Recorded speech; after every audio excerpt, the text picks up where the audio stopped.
Hello hello test. Hello hello দর্শক, গত কয়েক ঘন্টার ভিতরে জিও পলিটিক্যাল দাবার বোর্ডে এমন কিছু নাটকীয় চাল দেয়া হয়েছে যার সরাসরি প্রভাব শুধুমাত্র আমেরিকা বা ইউরোপের উপর পড়বে না, বরং পুরো বিশ্বের অর্থনীতি এবং ক্ষমতার ভারসাম্যের উপর পড়তে যাচ্ছে। ভিডিওর শুরুতেই একদম প্র্যাকটিক্যাল একটা ডেটা দিয়ে শুরু করছি। আজই বিবিসির একটি আর্টিকেল প্রকাশিত হয়েছে যেখানে পরিষ্কার বলা হয়েছে ব্র্যান্ড ক্রুড অয়েলের দাম লাফিয়ে ব্যারেল প্রতি $117 পৌঁছে গেছে। কেন? কারণ পর্দার আড়ালে আমেরিকা স্বীকার করে নিয়েছে যে স্টেট অফ হরমুজে তারা যে অবরোধ তৈরি করেছে সেটা কয়েক সপ্তাহ নয়, বরং আগামী কয়েক মাস ধরে চলবে। আর ঠিক এই খবরের পরপরই ডোনাল্ড ট্রাম্প তার নিজের সোশ্যাল মিডিয়া প্ল্যাটফর্ম ট্রুথ সোশ্যালে এমন একটি পোস্ট করেছেন যা পুরো পশ্চিমা বিশ্বের হতাশার একটা নগ্ন প্রতিচ্ছবি। ট্রাম্প কোনো ফ্যানবয় পেজ থেকে নয়, নিজের ভেরিফাইড অ্যাকাউন্ট থেকে একটি ছবি পোস্ট করেছেন যেখানে দেখা যাচ্ছে ইরানের বুকে একের পর এক বোমা পড়ছে। ট্রাম্প নিজে হাতে একটা বন্দুক ধরে আছেন এবং ক্যাপশনে লেখা, ইরান ঠিকমতো গুছিয়ে উঠতে পারছে না, তারা জানে না কিভাবে একটি নন নিউক্লিয়ার চুক্তিতে সই করতে হয়, তাদেরকে খুব দ্রুত স্মার্ট হতে হবে। No more mister nice guy. দেখুন, আজকের এই ভিডিওতে আমরা শুধু এই খবরগুলোর উপর দিয়ে যাব না, বরং এর পেছনের আসল কূটনীতিটা ডিকোড করব।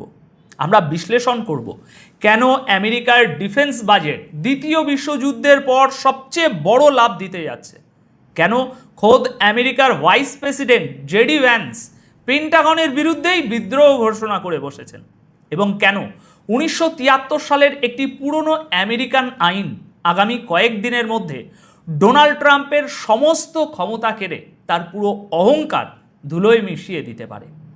দেখুন, স্টেট অফ হরমুজে যে অবরোধ চলছে এবং তেলের দাম যেভাবে $117 ঠেকেছে, এটা কোনো সাধারণ ঘটনা নয়। সংযুক্ত আরব আমিরাতের ওপেক এবং ওপেক প্লাস থেকে বেরিয়ে যাওয়ার যে সিদ্ধান্ত, সেটা মিডল ইস্টের জিও পলিটিক্যাল স্টেবিলিটিকে এমনিতেই খাদের কিনারায় ঠেলে দিয়েছে। আর এখন আমেরিকার তরফ থেকে যখন অফিসিয়ালি বলা হচ্ছে যে ব্লকেট আরও অনেক মাস চলবে, তখন এর মানে হলো গ্লোবাল ইকোনমিকে তারা জেনে শুনে একটি গভীর খাদের দিকে ঠেলে দিচ্ছে। কিন্তু অন্য আরেকটি ব্যাপার হলো, আমেরিকা এই যুদ্ধটা যতটা সহজে জিতবে বলে ভেবেছিল, পরিস্থিতি তার সম্পূর্ণ উল্টো দিকে যাচ্ছে। আর এর সবচেয়ে বড় প্রমাণ হলো আমেরিকার সামরিক বাজেট বৃদ্ধির একটা ভয়াবহ প্রস্তাব। পিট হেগসেথ, যিনি আমেরিকার সেক্রেটারি অফ ওয়ার বা প্রতিরক্ষা মন্ত্রী, গতকাল তাকে আমরা ইউএস কংগ্রেসে দাঁড়িয়ে একটি ব্যাখ্যা দিতে দেখেছি। তিনি পরিষ্কার বলেছেন যে আমেরিকাকে যদি সারা বিশ্বে তাদের সামরিক আধিপত্য এবং ডমিনেন্স বজায় রাখতে হয়, তবে তাদের বর্তমানে $1 ট্রিলিয়ন ডিফেন্স বাজেট বাড়িয়ে সরাসরি $1.5 ট্রিলিয়ন নিয়ে যেতে হবে। এখানে একটা জিনিস বুঝতে হবে দর্শক, ট্রাম্প কিন্তু ক্ষমতায় আসার আগে বারবার ওয়াদা করেছিলেন যে তিনি আমেরিকার খামোকা এই যুদ্ধের খরচ কমাবেন, ডিফেন্স বাজেট কাটছাট করবেন। গত বছরও ট্রাম্প প্রাথমিকভাবে বলেছিলেন তার $900 বিলিয়ন মতো বাজেট দরকার, পরে সেখানে আরও $50 বিলিয়ন যোগ করা হয়। আর আজ সেই বাজেট $1 ট্রিলিয়ন থেকে $1.5 ট্রিলিয়ন লাভ দিচ্ছে। দ্বিতীয় বিশ্বযুদ্ধের পর আমেরিকার ইতিহাসে ডিফেন্স বাজেটে এত বড় হাইক কখনো দেখা যায়নি। এখন এই বাড়তি $500 বিলিয়ন আমেরিকা কোথায় খরচ করবে জানেন? শুধুমাত্র রণতরী বা যুদ্ধজাহাজ বানাতেই তারা $750 বিলিয়ন খরচ করতে যাচ্ছে। পাশাপাশি নতুন ফাইটার জেট কেনা হবে এবং গোল্ডেন ডোম তৈরি করা হবে। দেখুন, কোনো দেশের ডিফেন্স বাজেট এবং তাদের শিপিং লিস্ট দেখলে খুব সহজেই বোঝা যায় তাদের ফিউচার প্ল্যান কি আছে। আমেরিকা এই বিপুল পরিমাণ টাকা শুধু নিজেদের দেশ রক্ষার জন্য খরচ করছে না, বরং এটা পরিষ্কারভাবে একটি অফেন্সিভ বা আক্রমণাত্মক প্রস্তুতি। তারা বুঝতে পেরেছে বর্তমান পৃথিবীতে তাদের সামরিক আধিপত্য ধরে রাখাটা আর আগের মতো সহজ নয়। কিন্তু দর্শক, আমেরিকার এই আগ্রাসী চেহারার ঠিক পিছনেই হোয়াইট হাউসের ভিতরে শুরু হয়েছে একটা চরম বিশৃঙ্খলা এবং অবিশ্বাস। আর এই অবিশ্বাসের নেতৃত্ব দিচ্ছেন স্বয়ং আমেরিকার ভাইস প্রেসিডেন্ট জেডি ভ্যান্স। আপনারা হয়তো জানেন, সম্প্রতি পাকিস্তানে আমেরিকার একটি প্রতিনিধি দলের সাথে ইরানের একটি প্রতিনিধি দলের অল্প স্বল্প আলোচনার চেষ্টা করা হয়েছিল। জেডি ভ্যান্স এবং তার টিম আপ্রাণ চেষ্টা করেছিলেন পর্দার আড়ালে কোনো একটা রফা দফা হয়ে যাক, কিন্তু সেই আলোচনা পুরোপুরি ব্যর্থ হয়েছে এবং আমেরিকা এখন সেখানে টিম পাঠানোই বন্ধ করে দিয়েছে। তবে আসল ঘটনা ঘটছে হোয়াইট হাউসের চার দেয়ালের ভেতরের খবর অনুযায়ী জেডি ভ্যান্স এখন সরাসরি পেন্টাগনের রিপোর্ট নিয়ে প্রশ্ন তুলছেন। তিনি প্রাইভেটলি বলছেন, পেন্টাগন কি আসলেই প্রেসিডেন্টকে সঠিক তথ্য দিচ্ছে? ইরানের বিরুদ্ধে আমেরিকার যে সফলতার গল্প মিডিয়াতে প্রচার করা হচ্ছে, পেন্টাগন কি সেটাকে অনেক বেশি বাড়িয়ে বা অতিরঞ্জিত করে দেখাচ্ছে না তো? অন্যদিকে মিডল ইস্টে আমেরিকার যে আসল ক্ষয়ক্ষতিগুলো হচ্ছে সেগুলো কি ইচ্ছা করে আড়াল করা হচ্ছে না তো? দেখুন, মিডিয়াতে প্রপাগান্ডা ছড়িয়ে আপনি হয়তো কিছুদিন নিজের দেশের মানুষকে শান্ত রাখতে পারবেন, কিন্তু যখন গ্রাউন্ড রিয়ালিটিতে আপনার একের পর এক বেশ ধ্বংস হবে, তখন সেই সত্যটা আপনাকে স্বীকার করতেই হবে।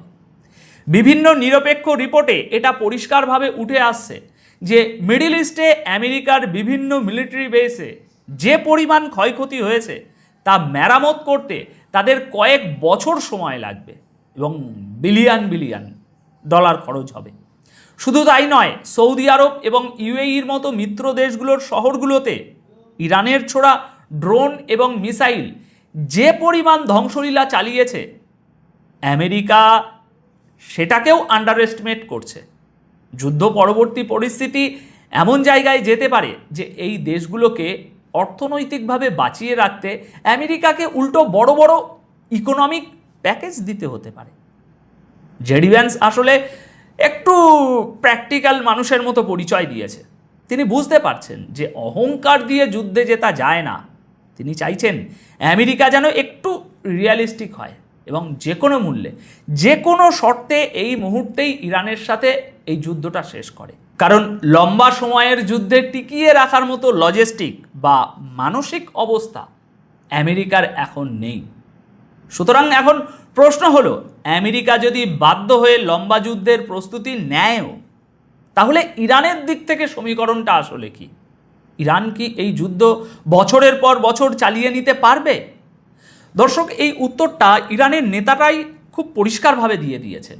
ইরানের এমপিরা প্রকাশ্যে ঘোষণা করেছেন যে আমেরিকার অবরোধ যদি আরও কয়েক মাস চলে, তবে ইরানের কাছে যে পরিমাণ মিসাইল এবং ড্রোনের মজুদ রয়েছে তা দিয়ে তারা কয়েক মাস নয়, বরং টানা কয়েক বছর আমেরিকার বিরুদ্ধে যুদ্ধ চালিয়ে যেতে পারবে। তারা পরিষ্কার জানিয়ে দিয়েছে যে আলোচনার জায়গাটা কোনোভাবেই ইরানের জন্য আপোষ করা বা অপমান মেনে নেওয়ার জায়গা নয়। অর্থাৎ আমেরিকা যদি ভাবে তারা অবরোধ করে ইরানকে ভাতে মেরে মাথা নত করতে বাধ্য করবে, তবে তারা বোকার স্বর্গে বাস করছে। ইরান কোনো অসম চুক্তিতে সই করবে না। আর এই পুরো বিষয়টা ফ্রান্স, ইউরোপের অন্যান্য দেশ এবং ন্যাটো মিত্ররা খুব ভালো করেই বুঝতে পেরেছে। তারা বুঝে গেছে যে আমেরিকা এবার ইরানের সাথে এমন একটা ফাঁদে পা দিয়েছে যেখান থেকে তাদের বের হওয়ার কোনো সম্মানজনক রাস্তা নেই। আর ট্রাম্পের হতাশার সবচেয়ে বড় কারণ এখানেই।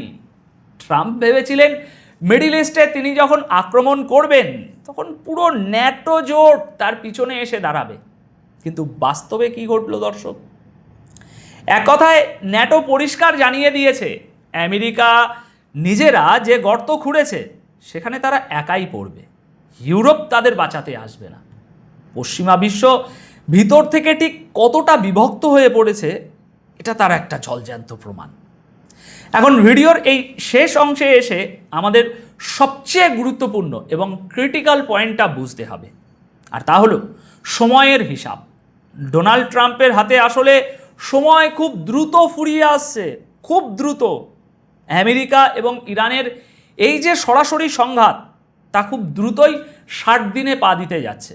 আর আমেরিকাতে 1973 সালের একটি অত্যন্ত গুরুত্বপূর্ণ আইন রয়েছে, যাকে বলা হয় the 1973 war power resolution act.